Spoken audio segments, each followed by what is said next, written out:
fazer pergunta, né? É o seguinte, ó, eu não sei se vocês viram, eu deixei algumas lousas no meu blog, tá? E legal, Rafaela, legal. E essas lousas são 10 lousas. Fala, nossa, professor, 10 lousas é muito. Mas acontece que a lousa é pequenininha. Não é uma lousa do tamanho da lousa da escola, que é gigante. Não, são 10 lousas porque a lousa é pequena. Tá? Daria 3 lousas no máximo na escola, certo? Tá? E é um tema muito complexo, né? Aquilo que se chama de revolução industrial. Por quê? Como toda revolução, ela é uma série de acontecimentos, uma série de eventos que vão ocorrer ao longo de um período e que vão trazer muitas mudanças, e mudanças em termos político, econômico, social, comportamental, institucional e etc. Então, no meio de uma revolução, tem um monte de coisa acontecendo ao mesmo tempo. Normalmente na escola, quando a gente vê isso, quando a gente estuda isso, a gente está estudando uma pontinha ali, os aspectos principais e coisa assim, né? É o que a gente vai fazer hoje aqui. A gente não vai fazer um estudo gigantesco, senão você passa a vida inteira estudando Revolução Industrial, tá? Certo? O primeiro detalhe que a gente precisa lembrar para a gente falar da Revolução Industrial, ou como de qualquer outra revolução, é a questão do seguinte, é lembrar que uma revolução, ela não é qualquer acontecimento histórico. Né? Não é, por exemplo, uma revolta. Revolta é um negócio pequeno, de parcela da população, né? Para resolver um problema menor. Tá? Revolução é um negócio que abrange várias camadas da sociedade, principalmente o povo, as camadas mais pobres da população. Tá? Então, uma das coisas que caracteriza, quais são as características de uma revolução? A primeira delas, né? Grande participação popular. Segunda, essas pessoas que estão participando, elas estão sonhando, elas estão pensando, tá? Que é necessário mudar o mundo em que elas vivem. Então, isso se chama utopia, né? E isso está lá no blog do professor como utopias revolucionárias. Tá? Essas utopias revolucionárias, elas são algo que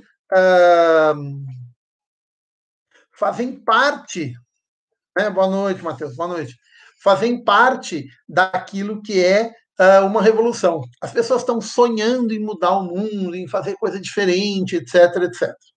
Tá? Outra coisa que existe dentro de uma revolução. Então, grande participação popular, as pessoas estão sonhando o tempo todo, discutindo, pensando, se manifestando para querer mudar. Você vai ter numa revolução grandes mudanças ocorrendo, então, política, econômica, social, etc., como eu falei. Né? A gente vai dar vários exemplos aqui estudando a Revolução Industrial e depois estudando a Revolução Francesa. Né? E você tem uma outra questão. Toda revolução é muito violenta. Né? Então, todos os aspectos de revolução, quando você estuda uma revolução, seja ela a francesa, a russa, a industrial, a cubana, elas são muito violentas. Por quê? Porque as mudanças que se fazem, né, a quantidade de mudanças gigantescas não são feitas porque as pessoas vão, todo mundo vai abrir o seu coração e falar, ai, que legal, vamos melhorar a vida de todo mundo. Não. Você vai ter muita briga, muita luta, muitas revoluções vão para a guerra, armada mesmo, negócio sanguinário, né? Muita violência fortuita, ou seja, violência meio que, sabe, descontrolada, isso é muito comum nos processos revolucionários.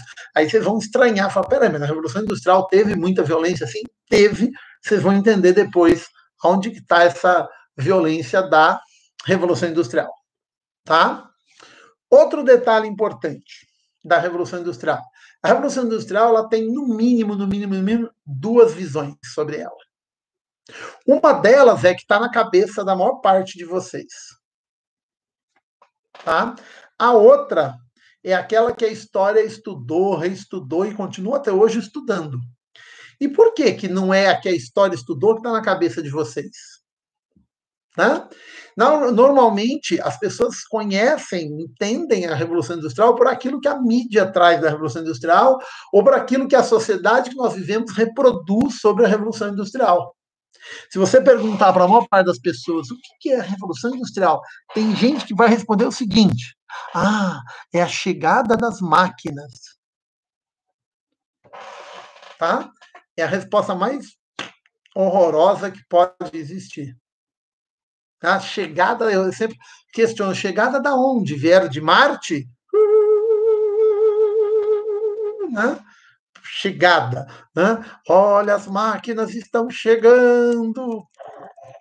Né? Não é isso. Tá? Não dá para você pegar um negócio complexo para Dedéu, que é a Revolução Industrial, e definir simplesmente a chegada das máquinas. Né? Na realidade, essa visão de que a Revolução Industrial é máquina, a Revolução Industrial é só progresso, só avanço tecnológico, é a chamada visão tecnoprogressista. É uma visão que vai ressaltar a técnica e, ou seja, o avanço técnico, vendo apenas o progresso. Tem uma lousa lá que mostra isso, a visão progressista. Então, é como se as coisas na história ocorressem dessa maneira. Então elas estão progredindo o tempo todo. Tá? A história não progride o tempo todo, a história é feita de avanços e recuos, a história é feita de mudanças e permanências, isso em toda a história, e a Revolução Industrial não podia ser diferente. Você vai ter coisas que se modificaram, até em termos técnicos, tecnológicos, mas você tem outras coisas que as pessoas que piorou, que não foram avanços, foram recuos, né? Certo? Você vai ter coisas que permaneceram na sociedade e outras que se modificaram. Você tem rupturas e continuidades, tá? Beleza, Gustavo? Vi aqui que você está presente aí. Né? Lembra que no final do vídeo a gente tem que botar lá nos comentários aqui na Revolução Industrial. Então, você tem uma visão da Revolução Industrial, que é a visão predominante, é a visão que normalmente está na cabeça das pessoas, de que a Revolução Industrial é avanço tecnológico. E não é só isso. A Revolução Industrial é muito complexa, ela tem muito mais do que simplesmente avanço tecnológico. Até porque, se você pegar bem, outras épocas também tiveram avanços tecnológicos. Lembra lá, né, aquilo que a gente discutiu na aula, eu falei para vocês, olha, começo do século XVI, né, as pessoas da época achavam que elas estavam numa época moderna. Por isso que no final do XV, começo do XVI, XVII, XVIII é chamado na história europeia de Idade Moderna. E a Revolução Industrial não está aí. Né? Ela vai começar lá no finalzinho da Idade Moderna. É por isso que quando você fala de Idade Moderna, é diferente de modernidade. A modernidade vai ocorrer durante a Revolução Industrial e depois. Tá? Certo? E a Idade Moderna ficou lá para trás. Certo? Beleza? Tinha caído a conexão aí. Alguém consegue me falar aí se voltou, se está tudo bem? E aí? Voltamos? Não, ninguém fala nada. Legal, vou continuar, hein? Se não estiverem escutando alguma coisa, vocês, por favor, falem, porque apareceu para mim aqui que a conexão deu uma caída. Então tá jóia. Beleza, obrigado, obrigado. Então, você tem essa visão, por exemplo, quando você estuda essa visão tecnoprogressista, tá? Minha nota tá ok também. Uhum. Quando você estuda essa visão tecnoprogressista da Revolução Industrial, que ela pensa a revolução apenas como progresso, tá? Você vê, por exemplo, essa visão de que a primeira Revolução Industrial, a máquina a vapor, a segunda Revolução Industrial, a máquina elétrica. Isso é visão tecnoprogressista. Você está olhando a Revolução Industrial apenas a partir da máquina. do avanço tecnológico. E a Revolução Industrial é um acontecimento histórico. Portanto, você tem que olhar ela como um acontecimento histórico, não simplesmente como máquina. Tá? Certo? E o que conta nos acontecimentos históricos? As relações entre as pessoas, relações pessoais, as relações entre os grupos sociais, etc. Então, isso daí, as relações entre as pessoas, aquilo que aconteceu entre os grupos sociais da época, é muito mais importante do que o avanço tecnológico. E nós vamos ver que o avanço tecnológico, na verdade, ele é parte do processo das relações sociais que ocorreram. Tá? Então, duas visões da Revolução Industrial. Uma que vai privilegiar o avanço tecnológico, a outra que vai privilegiar as relações sociais. É a chamada visão histórica, ou alguns chamam de visão crítica, que ela vai criticar essa primeira visão. Esta primeira visão ela é muito forte, por quê? Porque a Revolução Industrial é o que formou a nossa sociedade. Nós somos, vamos dizer assim, filhos da Revolução Industrial, como também somos filhos da Revolução Francesa, que a gente vai entender melhor depois. Tá? O que acontece? Muitos dos mitos que existem na nossa sociedade são formados a partir da Revolução Industrial. E tem uma coisa muito louca aí no meio. Por quê? Porque a Revolução Industrial ela vai pegar a ciência moderna e vai usar para ela. Falou, opa, a ciência vai ser usada a meu interesse. E cria-se na sociedade que nós vivemos um mito muito forte de que não existem mitos. Vou repetir, hein? Cria-se um mito de que não existem mitos. É como se a ciência fosse capaz de acabar com todos os mitos. Isso tem um nome, tá? Isso é chamado no século XIX de desencantamento do mundo. É como se o mundo, que foi um negócio encantado no passado, por ilusões, por lendas, por mitos, a ciência ia chegar e destruir tudo isso. Olha, agora o que existe é a realidade e a ciência está falando só sobre a realidade. Quando se cria essa visão, não se percebe quando se cria mitos em cima dessa visão. Quer ver? Vou dar um exemplo muito claro para vocês. A nossa sociedade, desde a Revolução Industrial até hoje, justamente por causa dessa visão de que a tecnologia é um negócio fantástico, maravilhoso e que só progride, certo? Esta sociedade que nós vivemos, ela dificilmente consegue perceber. Primeiro ponto, a tecnologia é extremamente poluente.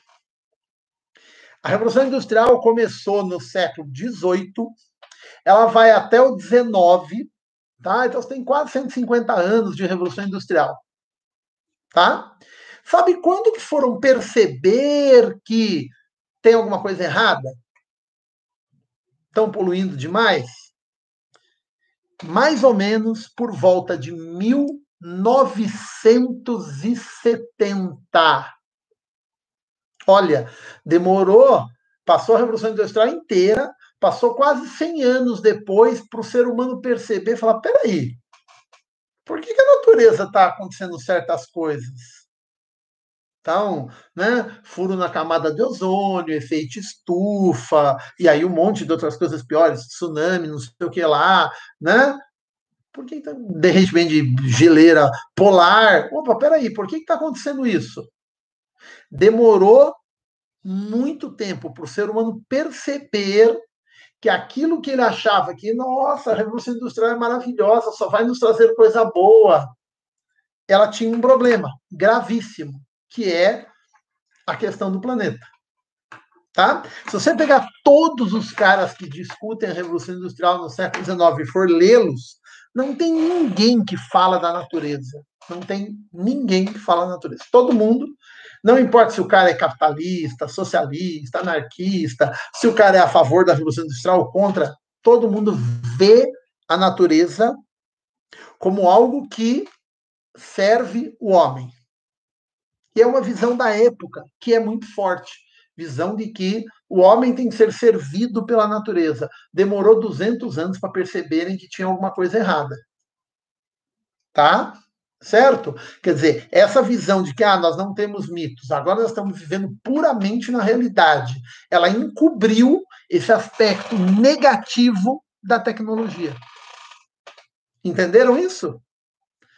Outra coisa, outro exemplo rapidinho esse daqui. A tecnologia, que óbvio, gente, a tecnologia tem pontos positivos, tá? Você não pode só olhar a tecnologia como algo ruim. Ela tem, como toda história, ela tem ponto positivo e negativo. Tem coisa que tem ponto muito mais negativo e pouco ponto positivo. Né? A tecnologia está no meio a meio. Ela fica lá, tem ponto positivo e ponto negativo. A mesma tecnologia que te dá um celular legalzão, né? O meu carregando neste momento aqui, fininho, com câmera, que descasca laranja, né? Que te faz cafuné, sei lá, o que seu celular faz. É a mesma tecnologia que tira o emprego das pessoas. Porque essa tecnologia de informática, ela vai ser usada para robótica, nanotecnologia, microeletrônica. E a partir do momento que essa tecnologia evolui muito, e ela vai evoluir, tá? A tecnologia evolui, a história não é assim, mas a tecnologia vai evoluir. Ela vai tirando emprego, chega um dado momento que ela não precisa mais de ser humano, ela começa a dispensar ser humano. Então você tem uma coisa que é chamada de desemprego estrutural. Não importa a mudança que você faça, qual governo faça, você vai ter um desemprego gigante.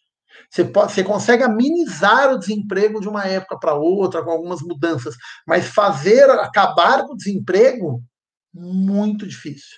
Porque o desemprego é muito grande, porque a tecnologia gera desemprego. As grandes empresas multinacionais, que são aquelas que mais ganham dinheiro com o processo de revolução industrial, globalização da economia, etc., são elas que mais investem em tecnologia e são elas que mais mandam embora seres humanos. Não precisa. Põe máquina no lugar, a máquina produz muito melhor que o ser humano. Tá? Claro que tem gente que vai falar, mas precisa do ser humano para projetar a máquina, mas é um ser humano para projetar 2, 3 e 200 mil que são mandados para o olho da rua. Né? Certo? Correto? Então, percebam, a visão tecnoprogressista, ela não vê o lado histórico da Revolução Industrial. O que o professor vai contar aqui é o lado histórico. Tá? Certo? Outra coisa que tem que tomar muito cuidado dessa visão progressista. A visão progressista, ela pega a Inglaterra e coloca a Inglaterra como um país que parece que fez tudo na Revolução Industrial. Ai, olha, a Inglaterra. Tem até uma frase que eu coloquei numa das lousas, que é um mito gigante, que é assim, a frase diz: a Revolução Industrial começou na Inglaterra, tá? Depois se espalhou para a Europa, Estados Unidos e Japão, e depois para o resto do mundo. Primeiro detalhe, né? Revolução Industrial não é coronavírus. Não é gripe, não é corona, nada disso. Ela não se espalha. Ninguém espirra e cai industrialização em cima de um outro país, tá? Quer dizer, a frase é horrível, mas essa frase aparece em muito livro, tem muita gente que fala isso, começou na Inglaterra, depois se espalhou, se difundiu para outros lugares. Não, isso não ocorreu dessa maneira. Quando a Inglaterra estava começando a Revolução Industrial, outros países também estavam fazendo. Só que a Inglaterra estava mais na frente, então os outros países estavam mais atrás. Muitas das coisas que ocorreram na Inglaterra na época foram coisas que avançaram rapidamente na Inglaterra e demoraram mais para avançar na França, na Bélgica, na Alemanha, que não existe enquanto país, mas tem uma região chamada Alemanha e outras regiões europeias. Tá? E a Inglaterra, ela não expandiu a Revolução Industrial para as outras regiões. Né? A frase que eu falei, expandiu para lá, para cá e para o resto do mundo. Gente, a maior parte dos países do mundo não é industrializado até hoje. Né? Os países mais pobres não são industrializados, eles compram coisas, tá, de outros países. Certo? Então, a frase tem um monte de erros, mas ela traz uma visão que, percebam, é uma visão progressista, tá? Começou na Inglaterra, se expandiu para a Europa Ocidental, Estados Unidos, Japão e depois para o resto do mundo. Parece que, nossa, né? O mundo inteiro, Revolução Industrial. Isso não ocorre. Né? A Inglaterra está fazendo a Revolução Industrial, inclusive eu coloquei numa das lousas, Né? Por que a Inglaterra saiu na frente? Então, eu coloquei de um lado da lousa um monte de coisa que aconteceu na Inglaterra e na Europa como um todo, algumas só na Inglaterra, outras na Europa como um todo.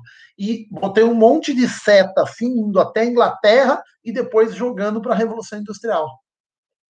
Né? Para explicar por que a Inglaterra saiu na frente. Então, tem um monte de fatores. Por exemplo, reforma religiosa, né? Quando questionou-se o poder da Igreja Católica no começo do século XVI, e na Inglaterra, o rei que fez isso, ele questiona o poder da Igreja e toma as terras da Igreja. Ah, olha aí. Aí o que ele faz com essas terras? Ele tem muita dívida, tá? Ele precisa de grana. Ele pega as terras que ele tirou da Igreja e faz o quê? Ele pega essas terras aqui, ó, peraí, arranquei umas terras da Igreja aqui, ó, pega essas terras e vende. Ele precisa de dinheiro, então ele vende baratinho, ele vende barato. Aí essas terras, quem comprou? A burguesia.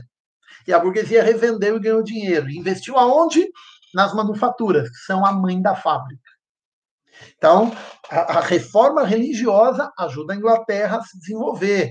Nós vimos na aula as chamadas revoluções inglesas.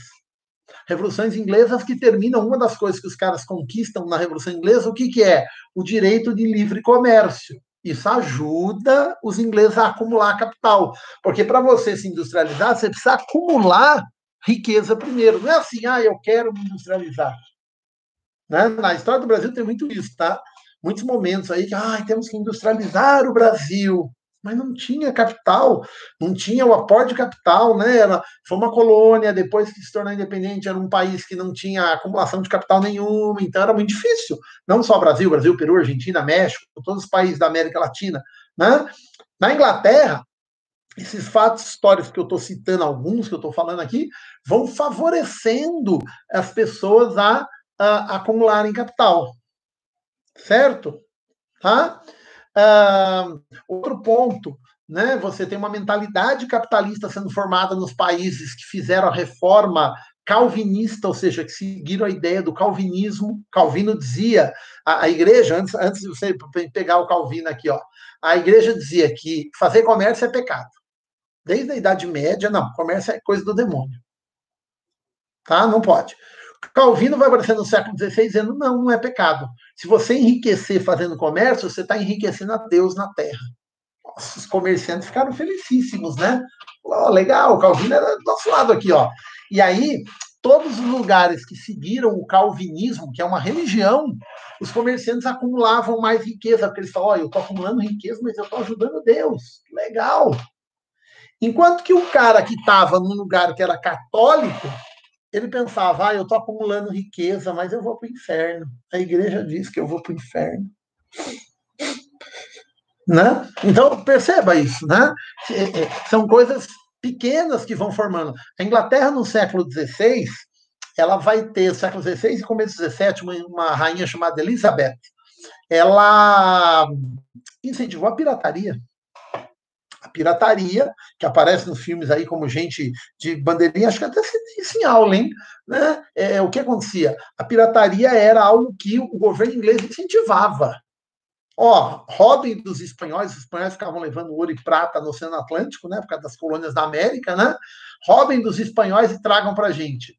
Isso vai ser um acúmulo de capital muito forte para a Inglaterra na época. Tá?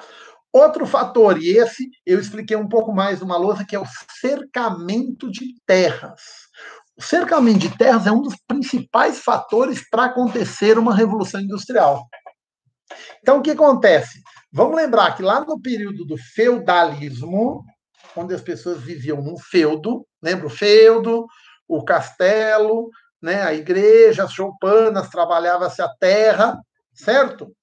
No feudalismo, ninguém era dono da terra. Não existia dono, existia posse. Era usufruto. Todo mundo podia usufruir, né, da terra. Tá? Se não tem dono, ninguém pode vender a terra.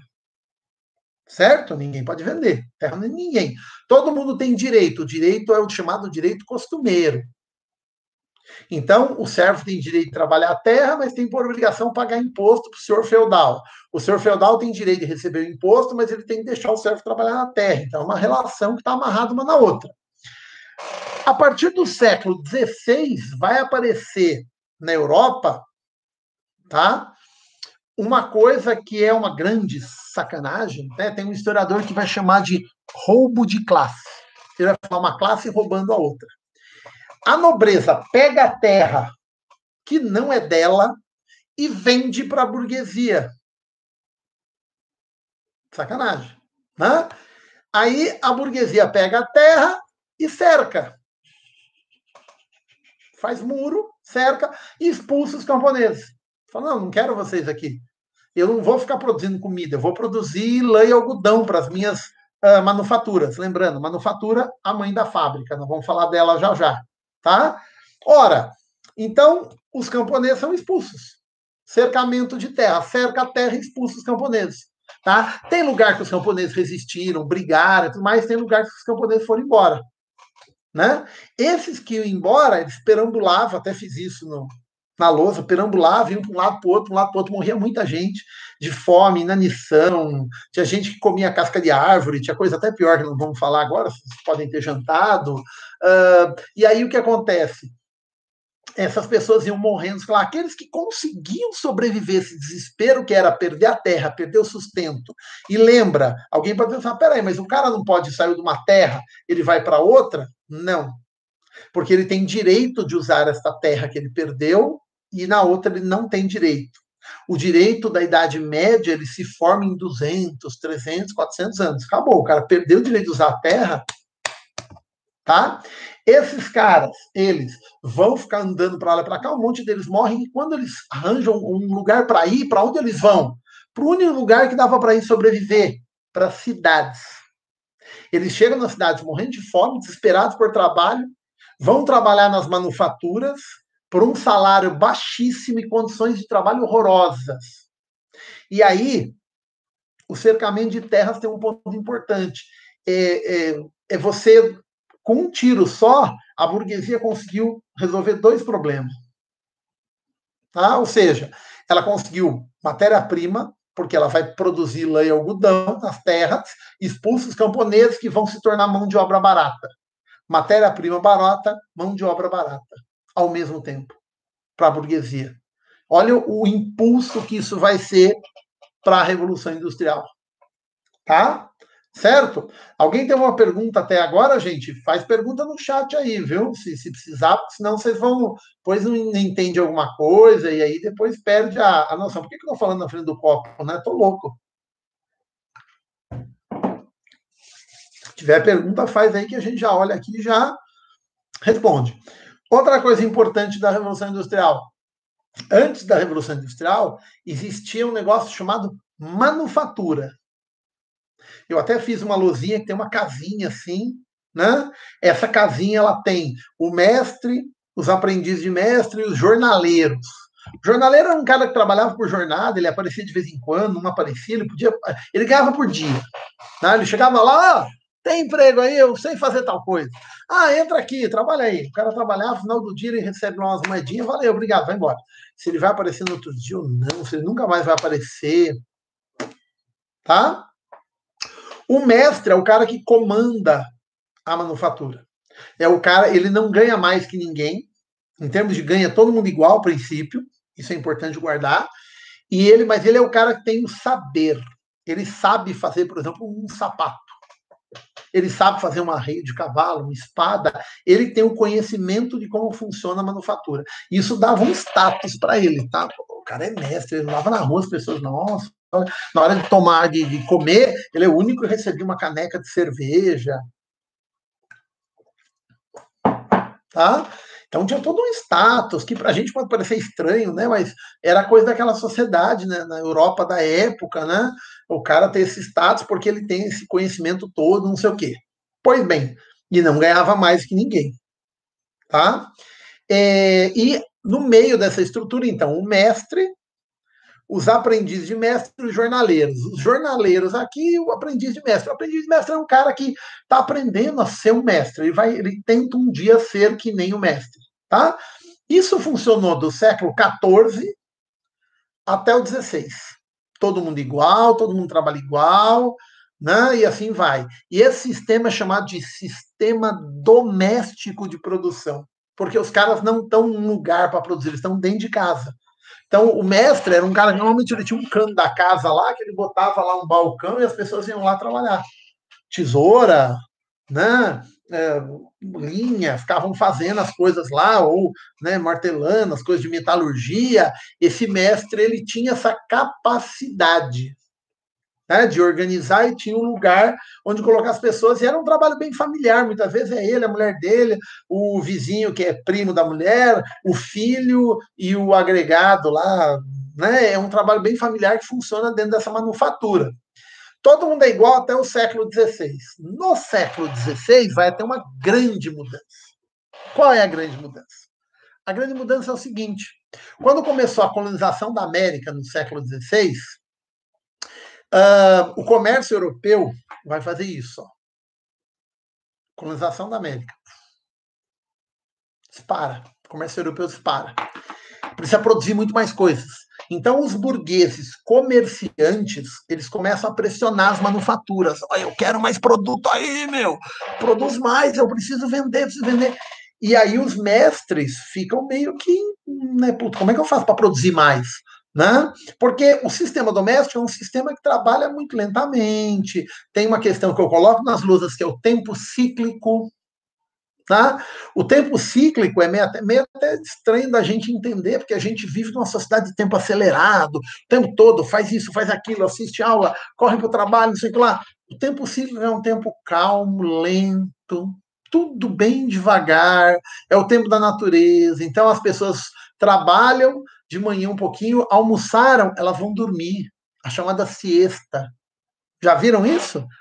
Tem lugar no mundo que existe isso até hoje. O cara tem o comércio, ele abre, né? Eu, quando fui a primeira vez para o sul do Brasil, achei tão estranho isso, né? Depois que realmente é siesta, né? Os caras almoçam e eles fecham a loja meio-dia mais ou menos, almoça, dorme um pouco e duas e pouco, abre a loja de novo. Isso era muito comum até o século XVI, XVII, XVIII e permanece em algumas partes do mundo até hoje. História, vamos lembrar, as coisas não se modificam todas ao mesmo tempo, né? Aí, a manufatura é assim, é lenta. A manufatura, ela produz as coisas e ela nem é a coisa mais importante que os caras fazem. O mais importante é a terra, é o uso da terra. A manufatura é complementar, tá? Só que quando vem essa pressão dos burgueses para produzir mais, os mestres começam a perceber, pô, peraí, eu preciso produzir mais. Vou atender esses caras. Então, o que, que o mestre faz? O mestre vai começar a pressionar os trabalhadores para produzir mais. E uma das coisas que os mestres fazem, porque aos poucos esses mestres começam a ser influenciados por uma ideologia, tá? Capitalista, porque a Revolução Industrial e tudo que a gente está falando é a formação de um capitalismo industrial, de um sistema capitalista industrial. Esses mestres começam a pensar o seguinte: todo mundo é igual, né? Mas se eu pagar um pouquinho menos para os jornaleiros e um pouquinho menos para os aprendizes, eu ganho mais. Aquilo que eu tirei deles, eu começo a acumular aqui em cima para mim. Isso é a base da exploração do trabalho. Quem trabalha sente isso na pele, né? Percebe que, né? Certo? Você trabalha, e o dono da empresa vai enriquecendo. É a base da exploração do trabalho numa sociedade capitalista, diferente do escravismo, né? Que o escravo trabalha e nada fica para ele. Né? No capitalismo você tem essa coisa, eu sou livre, tenho salário, pô, legal, mas você trabalha para caramba e o lucro não fica para você do que você produziu. Tá? Isso é basicão, né? Você entender como a coisa funciona e as pessoas entendem muito quando vão para o mercado de trabalho. Tá? O que acontece? Esses mestres começam a acumular riqueza. Lembra que eu falei? Para fazer industrialização, você tem que acumular riqueza. Você tem que transformar essa riqueza em capital, você tem que reinvestir. Transformar a riqueza em capital é reinvestir. E eles começam a fazer isso. Claro que os trabalhadores não vão gostar, tá? Os trabalhadores falam, peraí, antes todo mundo era igual. Por que agora está ficando desigual? Mas a gente fala disso daqui a pouquinho. O que acontece? Os trabalhadores não, desculpa, os mestres começam a acumular riqueza, chega uma hora que eles estão tão ricos que eles saem da manufatura. Ele vai continuar controlando a manufatura de fora. Então, ele pega um aprendiz de mestre que tinha lá e põe no lugar dele, como mestre. Ó, você vai ser mestre. Toma conta, todo mundo, faz todo mundo aí produzir. E esses caras, né, certo? Ficam produzindo. Né? Eles ficam produzindo, enquanto ele de fora, ele está fora, esse mestre, ele vai se tornar um burguês manufatureiro. Um burguês que controla a manufatura. E aí vem um ponto importante que eu coloquei numa das lousas também. Ele não controla só a manufatura. Tá? Ele vai controlar outras coisas também. Ele vai controlar a manufatura, vai controlar a terra, porque ele comprou terra no cercamento de terras para produzir lã e algodão, tá? A grande parte aí da industrialização, ela começa com produção de tecido. Então, lã e algodão são fundamentais. Ele tem as terras, está controlando. Ele controla a manufatura, ele vai lá pro cara que é o novo mestre e falou, oh, produz aí, bicho, produz aí, eu quero que você produza, vamos. E como ele tem a produção na mão dele, chega uma hora que ele vai controlar o comércio. Ele vai chegar pro cara que é um burguês comercial, esse banana aqui, ó, eu controlo o comércio a partir de agora. Você quer o produto tal aqui? Você quer? Paga o preço que eu quiser, senão vai procurar em outro lugar. E aí o cara aqui, né, a burguesia comercial, que é mais velha do que a burguesia manufatureira, a manufatureira mais nova, ela vai controlar a irmã mais velha dela. Então, o burguês manufatureiro, ele se torna predominante. Aí você vai entendendo, opa, estamos entrando na Revolução Industrial. A Revolução Industrial está se tornando predominante, ela está dominando as áreas da economia. Certo? Tá? Aí o que ocorre? Você tem o burguês fazendo isso, né? E os trabalhadores não vão gostar. Vai falar, não, peraí, todo mundo era igual. Por que que agora os caras decidiram que nós não vamos mais ser igual? O que vai acontecer?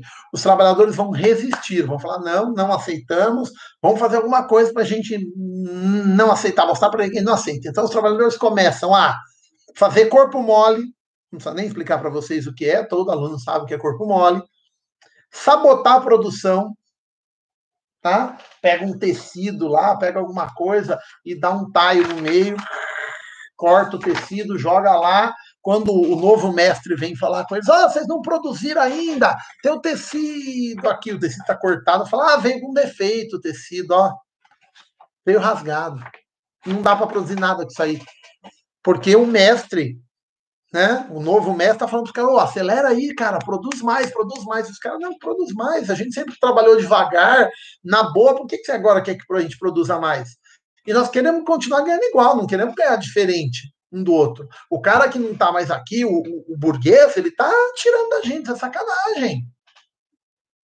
Tá? Certo? Outra coisa que eles fazem, eles vão expropriar o burguês. Expropriar é o seguinte, embaixo da cama dele. Botou embaixo da cama.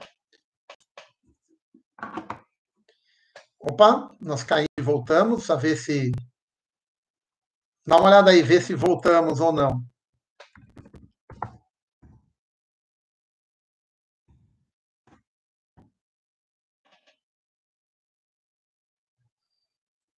Voltamos? Deixa eu ver.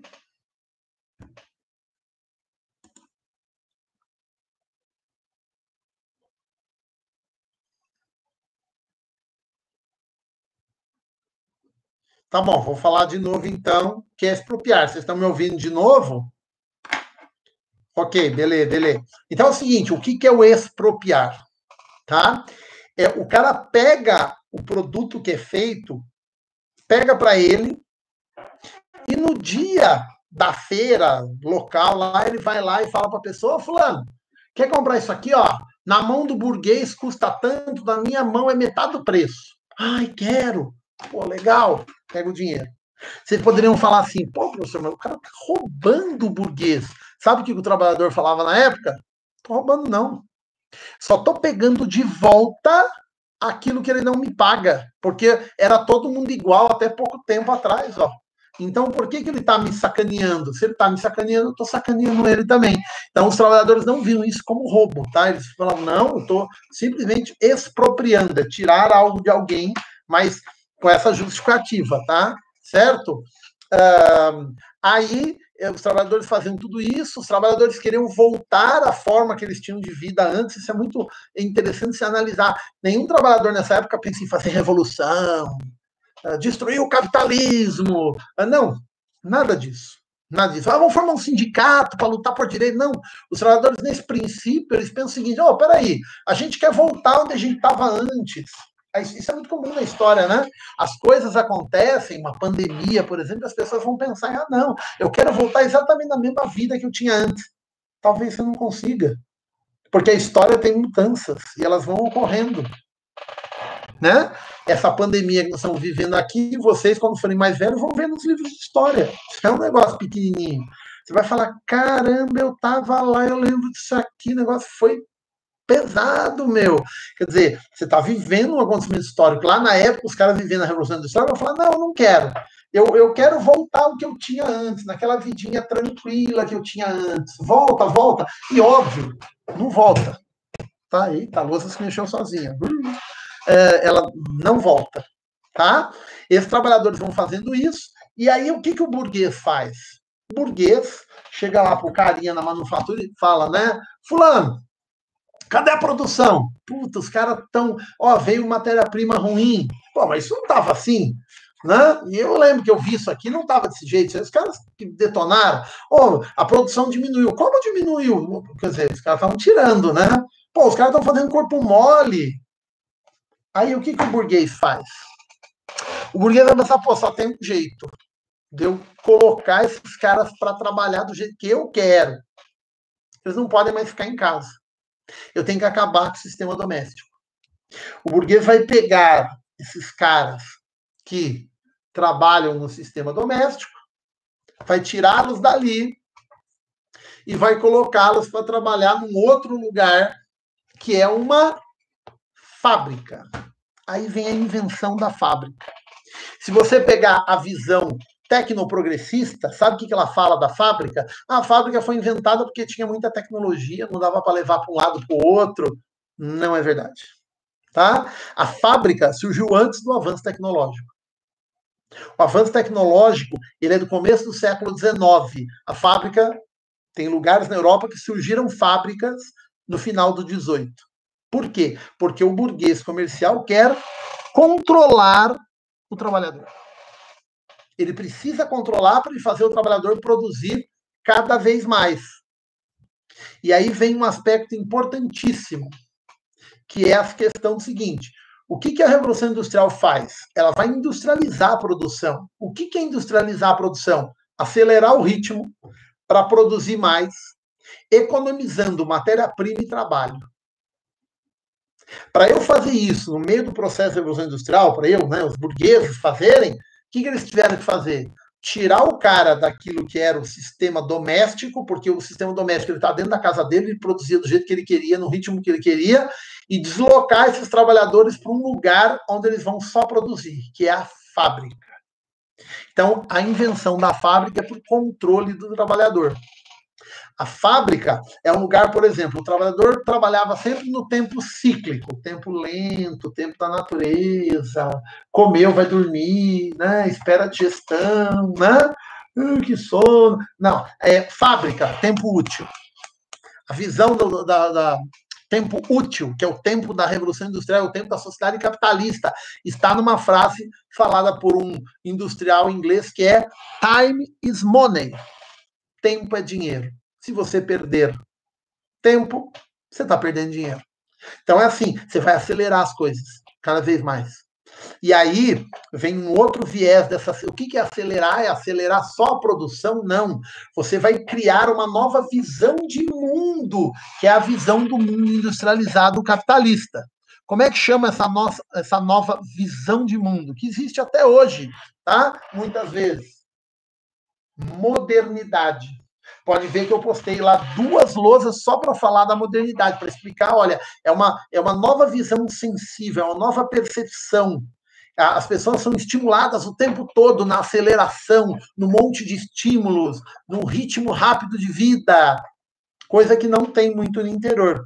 Se você se deslocar aí nos lugares, né, hoje não dá, né, mas a gente vai voltar a viajar, passear, visitar a tia do interior lá, você vai perceber que lugares mais afastados, que são, né, mais até atrasados em termos econômicos, a vida é mais lenta, as pessoas não correm tanto, etc. Você vem para São Paulo, correria, correria, correria o tempo todo. Né? São Paulo é tempo útil, o tempo todo, né? Tempo útil, tempo todo. E as regiões mais afastadas são tempo cíclico, a coisa é mais devagar, mais lenta, né? Então, essa questão do tempo. Põe o trabalhador na fábrica, que eu faço ele produzir. Aí vem uma sugestão para vocês. Depois dessa aula, vocês vão assistir um filme que é muito legal, acho que um dos maiores clássicos do cinema, que é o filme do Charlie Chaplin, que é o Tempos Modernos. Tá? O Tempos Modernos do Chaplin é simplesmente fantástico. Ele faz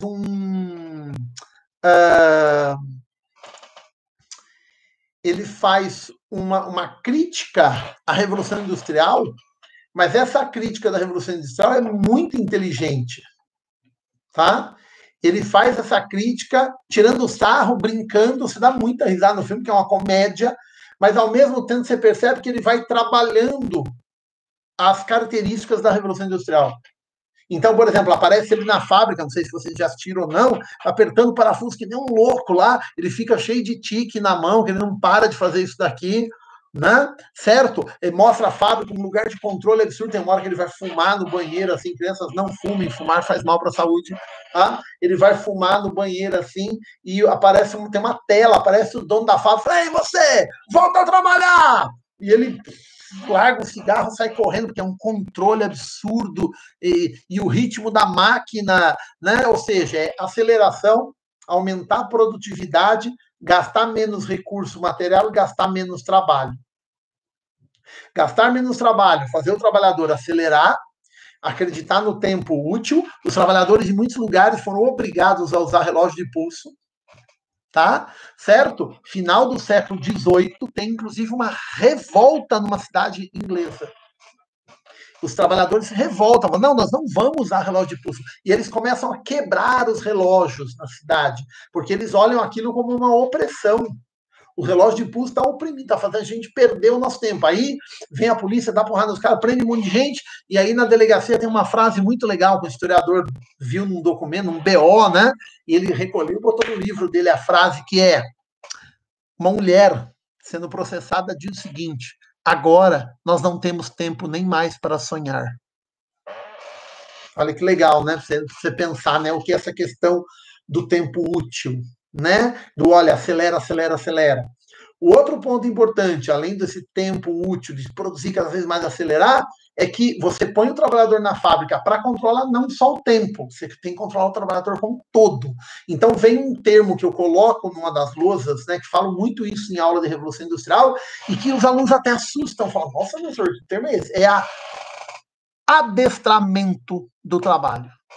Poderíamos usar disciplinarização, mas é um termo muito difícil, né? Adestramento. Oh, mas adestramento é de cachorro, de cavalo. Não, a Revolução Industrial ela vai adestrar o trabalhador. Ela vai fazer o trabalhador entrar numa forma de trabalho que é a forma da fábrica. Não é mais o trabalho em casa que ele fazia do jeito que ele queria. Então, o trabalhador é obrigado a trabalhar no ritmo que a fábrica quer, tá? O quanto que a fábrica quer, não tem direito trabalhista, não tem aquela hora, acabou meu horário, estou indo embora. Não, o patrão chegava às vezes e falou, vamos produzir mais tempo aí, porque eu estou precisando vender mais. Acabou.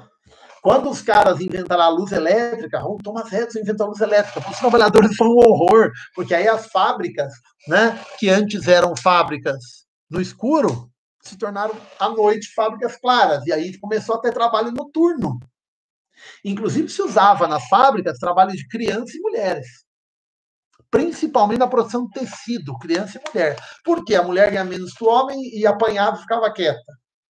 Naquela época, machismo extremamente forte. A criança apanhava, ficava quieta e ganhava muito menos ainda do que o homem.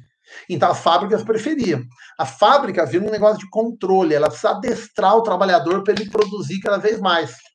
Vai para dentro de uma fábrica multinacional hoje, fica de olho nisso, você vai perceber isso. Você vai perceber que existe um monte de coisa. O cara está lá dentro de uma multinacional, ele tem quantos minutos por dia ele pode ir no banheiro. Se ele precisar ficar muito no banheiro, ele começa a perder o salário. É um modelo de fábrica.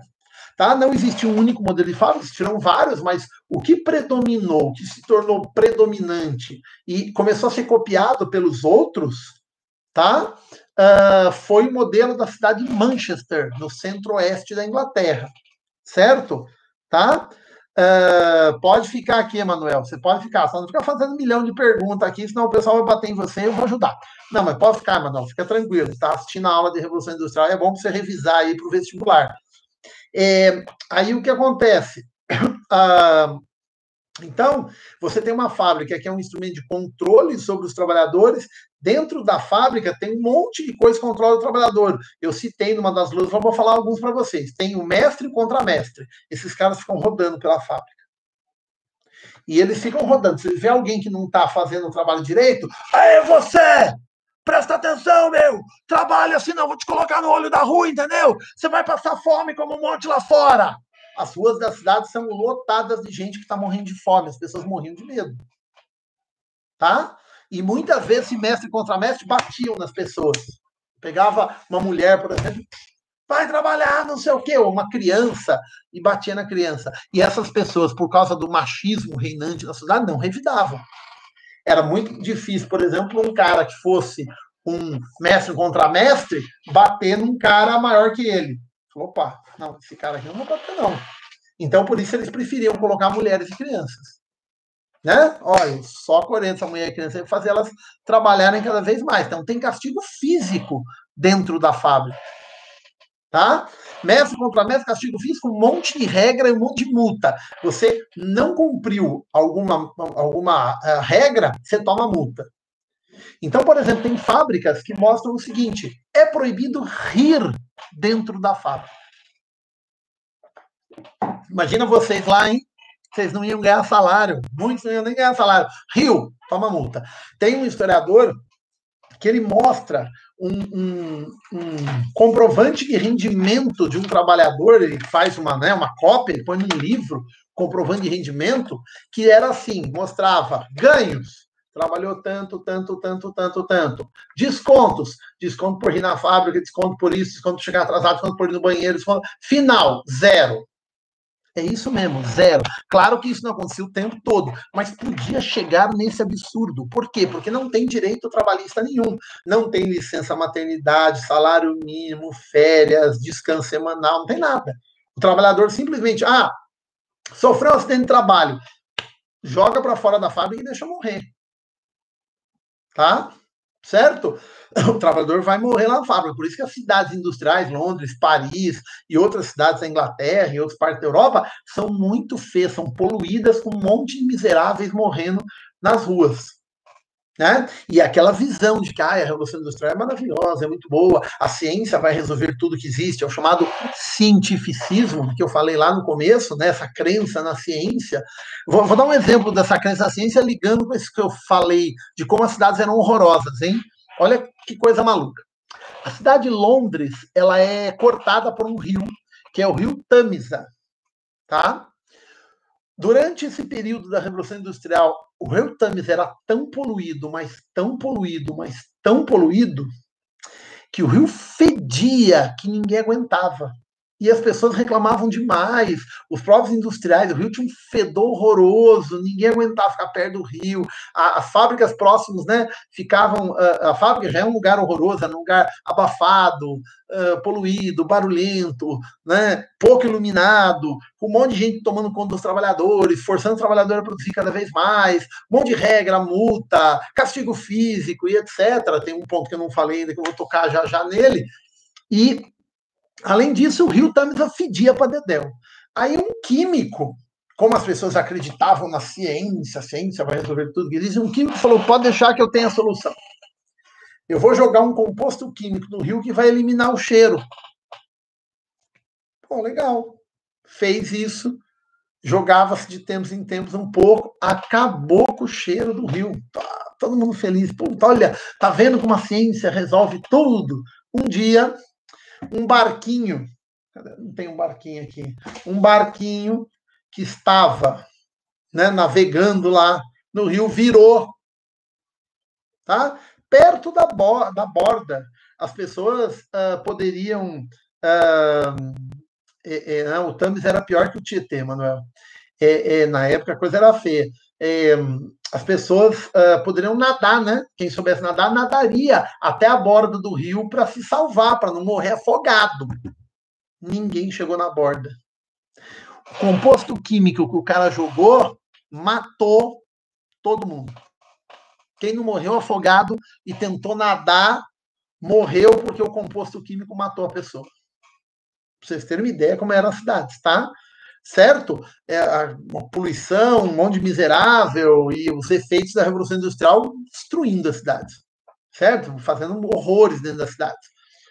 Claro, ao mesmo tempo você tem um avanço tecnológico, uma maior produção, então você tem aquilo que eu falei, você tem um lado que está progredindo, mas você tem os efeitos negativos também. Você tem a questão histórica, né? Nada que acontece é 100% positivo e maravilhoso, como a visão tecnicista faz parecer. Ai, a Revolução Industrial é só maravilhoso. Não é, né? Certo? Outro ponto dentro da fábrica, para a gente passar para um outro aspecto aí importante também. Além de regra, multa, mestre contra mestre, castigo físico, lá tinha um negócio que era o Deus me vigia. Os caras escreviam na parede das fábricas, assim, ó, parede alta, mais alta, Deus me vigia. Por quê? Porque a maior parte dos operários são religiosos. E eles, quando leem aquele Deus vigia, porque imagina, o operário está lá trabalhando, que nem um louco lá, que nem no filme do Charlie Chaplin, né? Ele lá trabalhando. Mas ele vê, por exemplo, que o mestre e o contramestre estão longe, ele diminui um pouco o ritmo. Né? Ele fala, puta, tô cansado pra caramba, meu, né? Vou diminuir o ritmo aqui. Fala, pô, diminui o ritmo aí, vamos devagar aqui, ó, o cara não tá olhando. Só que se você imaginar que, opa, peraí, Deus me vigia, Deus é onipresente, onisciente. Ele vê tudo e está presente em todos os lugares. Você pode enganar o mestre contra mestre, mas Deus você não vai enganar. Segundo a visão religiosa, você não vai enganar. Então, o que acontece? O cara ficava trabalhando. Não quero ir para o inferno. Né? Porque falava isso na época, né? Olha, as chamas do inferno, né? Certo? As chamas do inferno são o caminho para aqueles que são maus operários. Olha que coisa, usava até a questão religiosa, né? Certo? Aí criou essa fábrica, não sei o que, do trabalhador. O outro ponto, fazer o trabalhador perder a sua autonomia. O que é perder sua autonomia? Quando o trabalhador trabalhava na manufatura, também chamada de sistema doméstico, também chamada de oficina, tá? Esse trabalhador, ele determinava quando produzir, como produzir, ele que determinava. Ele é livre, tá? Certo? O que vai fazer a fábrica? Ela vai tirar essa autonomia do trabalhador. O trabalhador não determina mais como produzir, em que ritmo produzir. A fábrica é o interesse do burguês que vai fazer, ó, você produz do jeito que eu quero. Assim, assim, assim, nesse ritmo, nessa velocidade. Então, o trabalhador ele vai ter que se adaptar a isso. Tanto é que os trabalhadores não gostavam, tá? Da fábrica. Eles resistiram, tá? Até mais ou menos 1850 tinha gente que resistiu, muito maior das fábricas, e todas as manufaturas, ou como eram chamadas, deixa eu ver se tem algum outro aspecto importante aí. Se alguém tiver alguma dúvida, lembra de falar aí, certo? Deixa eu ver. Tem algum aspecto da Revolução Industrial. Então, lembrando aí, para a gente poder terminar essa live, terminar de falar da autonomia. A questão da autonomia é importante pelo seguinte: o trabalhador, Como é que ele perde realmente a autonomia? Olha, aí você vai ver que a tecnologia vai aparecer. Quando o burguês consegue pegar o conhecimento que está dentro do trabalhador, não precisa mais. Quando o trabalhador é um trabalhador muito qualificado, consegue botar a opinião de falar, ele consegue. Então você imagina o seguinte: uma máquina que precisa do trabalhador para funcionar, ou seja, o trabalhador, ele não vai poder reclamar nunca. Agora, qual é a diferença de um para o outro? Ele vai, certo? Se você perceber bem, abrir um pouco o ouvido para isso, você vai perceber que a coisa é meio assim ainda. O que o burguês faz, então? Ele vai pegar o conhecimento do trabalhador e jogar para a... O pessoal falou caiu. Tá travando.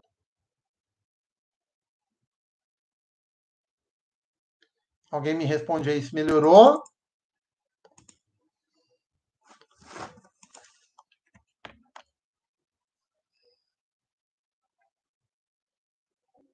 Poder terminando aí.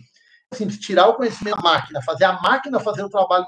Só vai ser possível dispensar o trabalhador para valer. A ideia surgiu no século XIX, mas isso tira emprego também. Isso substitui o ser humano. Isso é 1990 em diante que a informática começa a divulgar na máquina. Essa é uma outra coisa que eu coloquei nas louças também. Beleza? Alguém tem aí alguma dúvida? Eu acho que a gente traçou os pontos principais aí daquilo que é a Revolução Industrial. Depois a gente vai falar de movimento operário, das ideias, do como os trabalhadores reagiram, as outras formas de os luditas, quebradores de máquina, ideia de socialismo e